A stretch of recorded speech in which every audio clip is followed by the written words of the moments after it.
Un casque pour se protéger des jets de pierre. Pas commun pour un chauffeur de bus. La vidéo déferle sur la toile et chacun y va de son commentaire. Les pauvres, vraiment quelle tristesse d'en arriver là. Mort de rire, tu m'as mis à terre, mais courage à vous.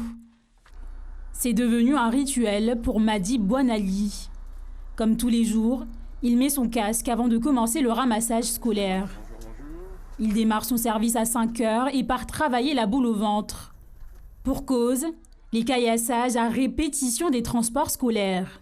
On transporte à peu près 60 élèves derrière et cette violence de caillassage qui a quotidiennement m'a poussé, parce que je parle de moi, m'a poussé à mettre une casque parce que en même temps c'est ma part de responsabilité d'amener ces élèves jusqu'à leur point d'arrivée et en même temps ma vie, je tiens ma vie.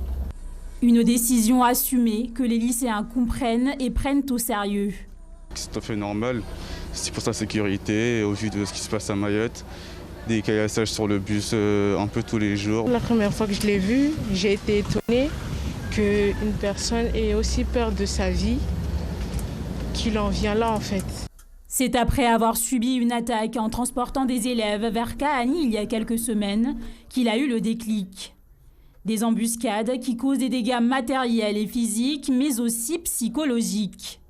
J'ai tellement peur, surtout quand je fais ce circuit que j'ai été caillassé, parce que la plupart des élèves que je transporte sur ce ligne-là, ils partent de cet événement.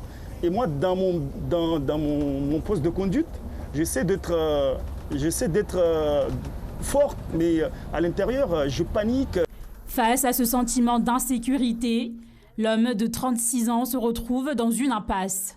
Ça fait déjà 9 ans, 10 ans que je suis là, on n'arrête pas un boulot comme ça. J'ai déjà mis ma vie dedans. Madi Bouanali estime que les chauffeurs de bus sont livrés à eux-mêmes.